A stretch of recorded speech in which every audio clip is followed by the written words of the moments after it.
السلام علیکم ناظرین، آج ہم آپ کو بتائیں گے کہ ہماری زمین کی کتنی عمر ہے۔ اس کے بارے میں چند سائنسدان اپنے نظریات پیش کرتے ہیں۔ مصر میں چند مقامات سے 4000 سال پہلے کے گھر برآمد ہوئے ہیں۔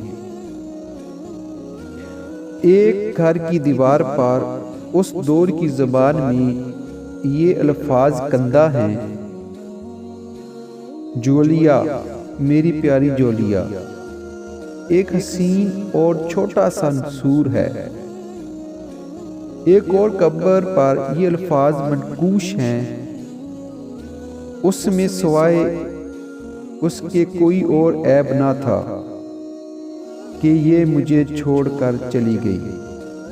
ان فقرات سے معلوم ہوتا ہے کہ اس وقت کا انسان دماغی ساخت اور انداز تخیل میں ہم سے مختلف نہ تھا۔ چونکہ نسل انسانی کو ابتدائی دور وحشت سے گزر کر منازل تمدن تک پہنچنے کے لیے ہزارہ سال درکار ہیں، اس لیے بابل کی بتائی ہوئی انسانی عمر 6000 سال درست نہیں لگتی۔ لارڈ کلون کے ہاں زمین کی عمر 2 کروڑ سال ہے، اور اس نے اس نظریے کی بنیاد زمین کی مختلف بیرونی حالتوں اور اندرونی درجہ حرارت پر رکھی ہے۔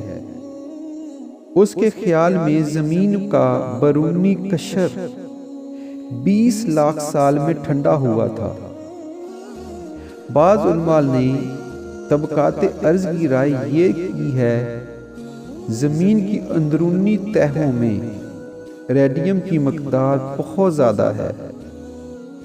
چونکہ ریڈیم درجہ حرارت پیدا کرتا ہے، اس لیے زمین کا پیٹ گرم ہے۔ لیکن لارڈ کلون اس نظریے کے ساتھ متفق نہیں۔ چنانچہ ایک خط جو 1906 میں لکھا گیا اور برٹش ویکلی میں شائع ہوا میں لکھتے ہیں: یہ بات قطعاً ناقابل یقین ہے۔ سورج اور زمین ریڈیم کی وجہ سے گرمی اور روشنی دے رہے ہیں۔ پروفیسر جولی کا اندازہ ہے: آغاز آفرینش میں جب پہلی دفعہ سمندر بنے تو ان کا پانی میٹھا تھا۔ پھر برساتی نالوں اور دریاؤں جو ادھر ادھر سے سوڈا لاتے ہیں کی وجہ سے رفتہ رفتہ نمکین ہو گیا۔ پروفیسر جولی نے سالہ سال کی تحقیق اور جستجو کے بعد اعلان کیا کہ ہر سال دنیا کے تمام دریا اور نالے سمندروں میں 16 کروڑ ٹن نمک کا اضافہ کرتے ہیں، اور اس وقت سمندر کے نمک کا مجموعی وزن 14,000 کھرب ٹن ہے، جس کے جمع ہونے پر 9 کروڑ برس ہوئے، اور یہی زمین کی عمر ہے۔ اقبال نے کیا خوب فرمایا ہے: تو نے یہ کیا غضب کیا، مجھ کو بھی فاش کر دیا۔ تو نے یہ کیا غضب کیا، مجھ کو بھی فاش کر دیا۔